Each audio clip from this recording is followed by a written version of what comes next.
Hello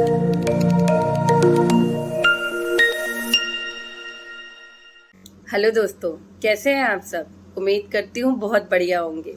मैं doctor Anju Tripathi अपने channel में आप सभी का स्वागत करती हूँ। आज हमारे बातचीत का विषय है how to stop overthinking. क्या आपके भी दिमाग में बड़े सारे विचार आते जाते रहते हैं? न चाहते हुए भी आप कुछ न कुछ सोचते रहते हैं। इवन इतना सोचते हैं कि रात में कभी कभी नींद भी नहीं आती है। तो आज हम उसी बारे में बात करेंगे कि उसको कंट्रोल कैसे किया जाए, उससे दूर कैसे हुआ जाए, जो विचार आ रहे हैं उनको अपने से दूर उठा के कैसे फेंक दिया जाए। इसके लिए हमें सबसे पहले जानना होगा कि ओवर थिंकिंग किस तरह की होती है।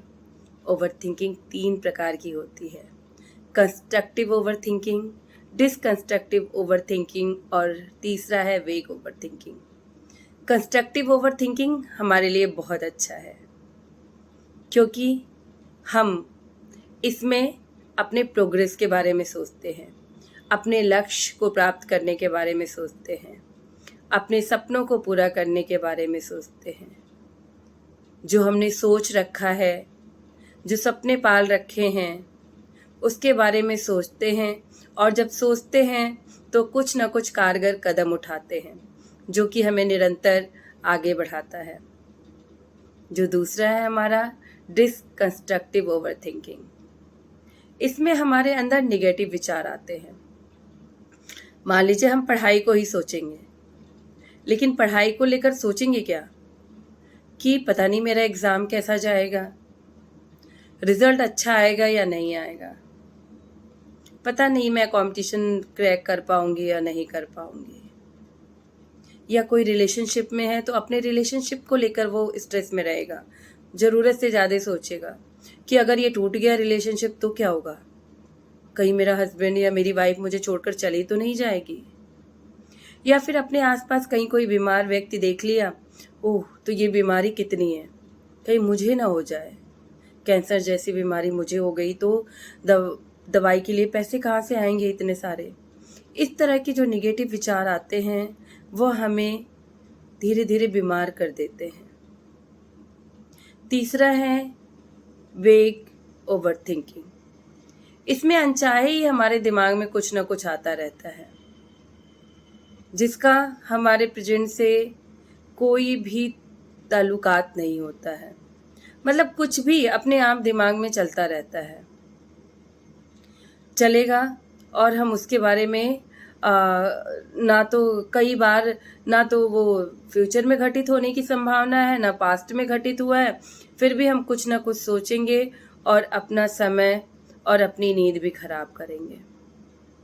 अच्छा, अब ऐसा नहीं है कि अगर ये ओवर थिंकिंग है, इसके इतने ये प्रकार हैं, तो ऐसा इसके रीज़न भी कहीं ना कहीं हमारे पास ही हैं। इसका एक रीज़न हो सकता है कि हमारी बचपन की अपब्रिंगिंग कैसी हुई है। अगर हमें ज़्यादा ओवर प्रोटेक्टिव माहौल में रखा जाता है तो हम चीज़ों को लेकर डरते हैं, भयभीत हो जाते हैं। दूसरा है, कहते हैं ना खाली दिमाग शैतान का घर। तो अगर हम खाली होंगे तो हमारे दिमाग में बड़ी सारी चीज़ें चलेंगी, कुछ ना कुछ निगेटिव ही आएगा जो हमें परेशान करेगा। तीसरा है अपने आप को लेकर बहुत सावधान रहना, अलर्ट रहना।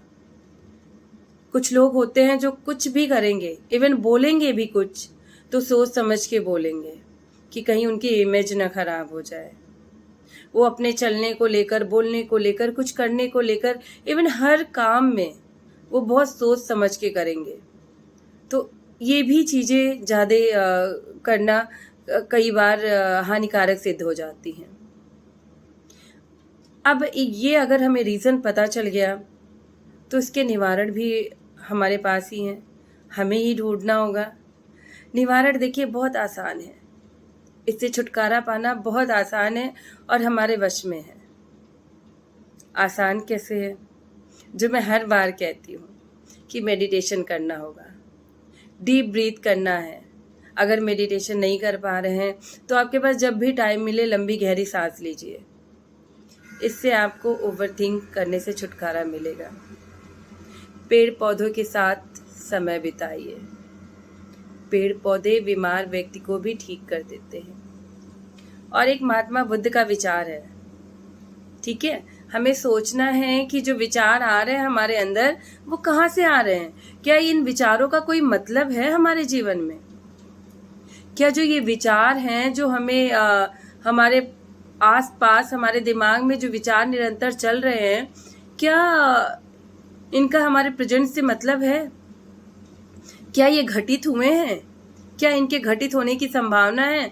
अगर कोई सरोकार नहीं है, फालतू के विचार हैं, तो उनको जाने देना चाहिए।